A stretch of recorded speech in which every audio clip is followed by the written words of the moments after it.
Obras completas de Sigmund Freud. Parte 164. Sobre la conquista del fuego. 1931. En una acotación a mi estudio sobre el malestar en la cultura aludí, aunque solo incidentalmente, a cierta conjetura que el material psicoanalítico nos ofrece respecto de la forma en que el hombre primitivo habría conquistado el dominio sobre el fuego. Véome ahora inducido a volver sobre el mencionado tema por las opiniones discrepantes de la mía que expuso Albrecht Schaffer y por la sorprendente referencia de Erlenmeyer, en su reciente estudio, acerca de la prohibición de orinar sobre las cenizas que rige entre los mogoles. Creo que mi hipótesis de que la condición previa para la conquista del fuego habría sido la renuncia al placer de extinguirlo con el chorro de orina, placer de intenso tono homosexual, puede ser confirmada mediante la interpretación de la leyenda griega de Prometeo, siempre que se tenga debida cuenta de la obvia deformación que media entre los hechos históricos y su representación en el mito. Estas deformaciones son de la misma índole y no más violentas que las que toleramos a diario cuando reconstruimos, a partir de los sueños de nuestros pacientes, sus vivencias infantiles reprimidas, tan extraordinariamente importantes. Los mecanismos aplicados en esta deformación consisten en la representación simbólica y en la sustitución por lo contrario. No me atrevo a interpretar de tal manera todos los rasgos del mito, pues bien podría ser que en su trama se hubiesen agregados a los hechos primitivos otros sucesos más recientes. Pero los elementos que admiten interpretación analítica son precisamente los más notables e importantes: la manera en que Prometeo transporta el fuego, la índole de su acto y el sentido del castigo que se le impone. El titán Prometeo, un héroe cultural aún dotado de carácter divino, quizá en la versión original un demiurgo y creador de seres humanos, trae, pues, a los hombres, oculto en un bastón hueco, en una rama de hinojo, el fuego que ha robado a los dioses. Si nos hallásemos ocupados en la interpretación de un sueño, de buen grado entenderíamos aquel escondrijo como un símbolo fálico, pese a que nos molesta un tanto la insólita acentuación de su oquedad. Pero ¿cómo relacionar este tubo fálico con la conservación del fuego? He aquí una conexión que nos parece infructuoso establecer, hasta que recordamos el proceso de la transformación o sustitución por lo contrario, de la inversión de las relaciones mutuas, tan frecuente en el sueño y tantas veces revelador de su sentido oculto. No es el fuego lo que el hombre alberga en su tubo fálico, sino, por el contrario, el medio para extinguir la llama, el líquido chorro de su orina. De este vínculo entre fuego y agua surge al punto un material analítico que ya nos es familiar. En segundo lugar, nos hallamos con que la conquista del fuego es un crimen sacrílego, pues se obtiene mediante el robo, la sustracción. Henos aquí ante un rasgo constante e invariable de todas las leyendas sobre la conquista del fuego, presente en los pueblos más dispares y distantes, y no solo en la leyenda griega de Prometeo, el portador de la llama. Aquí debe hallarse, pues, el elemento nuclear de esta deformada reminiscencia humana. Pero ¿por qué aparece la obtención del fuego indisolublemente ligada a la idea de un sacrilegio? ¿Quién es aquí el perjudicado, el engañado? En la versión de Hesíodo la leyenda nos ofrece una respuesta directa, pues en otra narración, no vinculada directamente con el fuego, Prometeo engaña a Zeus en favor de los hombres, al preparar los sacrificios que le son ofrendados. De manera que los engañados son los dioses. Como se sabe, la mitología concede a los dioses el privilegio de satisfacer todos los deseos a que la criatura humana debe renunciar, como bien lo vemos en el caso del incesto. En términos analíticos, diríamos que la vida instintiva, el ello, es el dios engañado con la renuncia a la extinción del fuego, de modo que en la leyenda un deseo humano se habría transformado en un privilegio de los dioses, pues en este nivel legendario la divinidad de ningún modo tiene carácter de superyo, sino que aún representa a la omnipotente vida instintiva. La sustitución por lo contrario llega a su grado máximo en el tercer elemento de la leyenda, en el castigo que sufre el conquistador del fuego. Prometeo es encadenado a una peña y un buitre le roe diariamente el hígado. También en las leyendas ígneas de otros pueblos interviene un ave, de modo que ha de tener en el conjunto alguna significación que por el momento me abstengo de interpretar. En cambio, nos hallaremos en terreno seguro al tratar de explicar por qué se eligió el hígado para aplicar el castigo. Para los antiguos, el hígado era asiento de todas las pasiones y de los deseos. Así, un castigo como el sufrido por Prometeo era el más adecuado para un delincuente instintivo, para un delito cometido bajo el impulso de deseos ofensivos.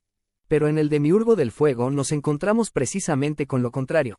Ha renunciado a sus instintos, demostrando cuán benéfica, pero también cuán imprescindible para los fines culturales es semejante renuncia. Así, ¿qué podía inducir a la leyenda a considerar semejante hazaña cultural como un delito digno de castigo?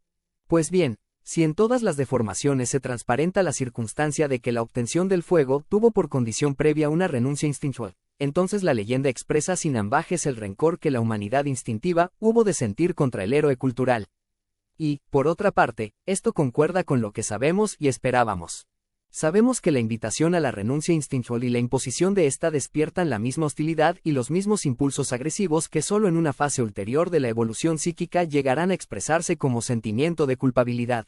La impenetrabilidad de la leyenda prometeica, así como la de tantos otros mitos ígneos, es acrecentada por el hecho de que a los primitivos el fuego debe haberles parecido algo similar a las pasiones amorosas. Nosotros diríamos, un símbolo de la libido.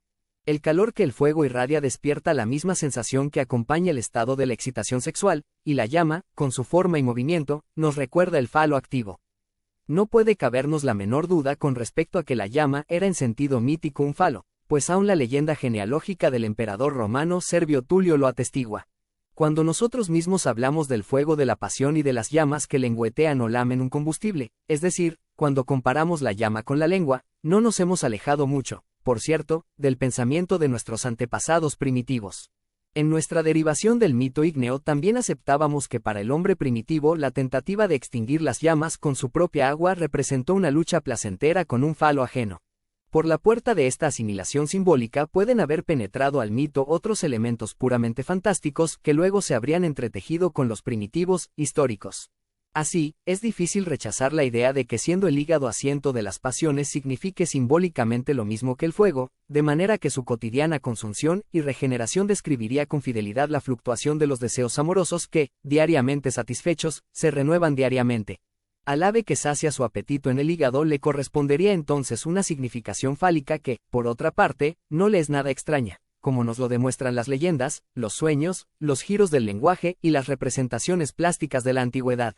Un pequeño paso más nos lleva al ave fénix, que renace rejuvenecida de cada muerte en las llamas y que, con toda probabilidad, aludió primitiva y preferentemente al falo reanimado después de cada relajación, más bien que al sol, ocultado en el crepúsculo vespertino para renacer cotidianamente.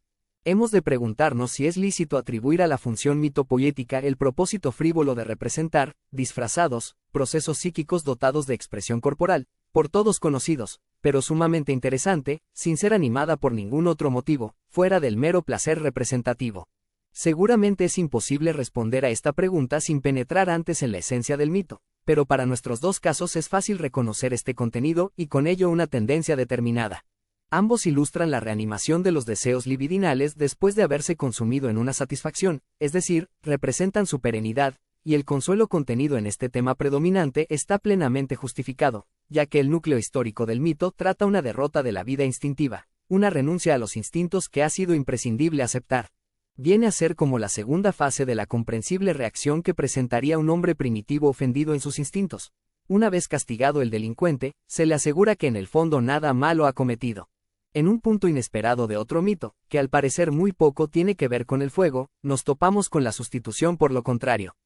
La hidra de Lerna, con sus innumerables y agitadas cabezas de serpiente, entre ellas hay una inmortal, es, como su nombre lo atestigua, un dragón acuático. Heracles, el héroe cultural, la destruye cortándole las cabezas, pero éstas vuelven a crecer, y solo logra dominar al monstruo después de haberle quemado con fuego la cabeza inmortal. Un dragón acuático dominado por el fuego. He aquí algo que no da sentido. Pero sí lo tiene, como en tantos sueños, la inversión del contenido manifiesto. En tal caso, la hidra es una hoguera. Las cabezas de serpientes son sus llamas, y como prueba de su índole libidinal presentan, igual que el hígado de Prometeo, el fenómeno de la regeneración, de la integridad restablecida luego de su intentada destrucción. Ahora bien, Heracles extingue este incendio con agua. La cabeza inmortal es, sin duda, el propio falo, y su destrucción representa la castración. Pero Heracles también es el libertador de Prometeo, el que mata al ave cebada en su hígado. ¿Acaso no se habría de aceptar una relación más profunda entre ambos mitos? Vendría a ser como si el acto de uno de los héroes fuese anulado por el otro. Prometeo había prohibido extinguir el fuego igual que el precepto de los mogoles, pero Heracles lo permitió en caso de incendios amenazantes. El segundo mito parece corresponder a la reacción de una época ulterior de la cultura contra el motivo primitivo de la conquista del fuego. Tenemos la impresión de que desde aquí podríamos penetrar profundamente en los misterios del mito, pero, naturalmente, la sensación de seguridad no nos acompañaría muy lejos. En lo que se refiere a la contradicción entre el fuego y el agua que domina estos mitos en toda su amplitud, podemos demostrar, junto a los factores históricos y fantásticos simbólicos, un tercero, un hecho fisiológico que el poeta Heine describió en los siguientes versos: con lo que le sirve para mear, el hombre puede a otros crear. El miembro viril del hombre posee dos funciones, cuya reunión orgánica es para muchos motivo de indignación. Está encargado de evacuar la orina y de realizar el acto sexual que satisface las necesidades de la libido genital. El niño aún cree reunir ambas funciones y, según sus teorías, los niños se producen al orinar el hombre en el vientre de la mujer. Pero el adulto sabe que ambos actos son en realidad mutuamente incompatibles. En efecto, tan incompatibles como fuego y agua. Cuando el falo llega al estado erecto que le ha valido la equiparación con el pájaro y durante el cual se perciben aquellas sensaciones que recuerdan el calor del fuego, es imposible orinar. Por el contrario, cuando el falo sirve a la evacuación de la orina, parecen extinguidas todas sus vinculaciones con la función genital. La contradicción entre ambas funciones podría llevarnos a afirmar que el hombre extingue su propio fuego con su propia agua. Y el hombre primitivo, que se veía obligado a tener que captar el mundo exterior con ayuda de sus propias sensaciones y condiciones corporales, seguramente no dejó de advertir y de utilizar las analogías que le reveló la conducta del fuego.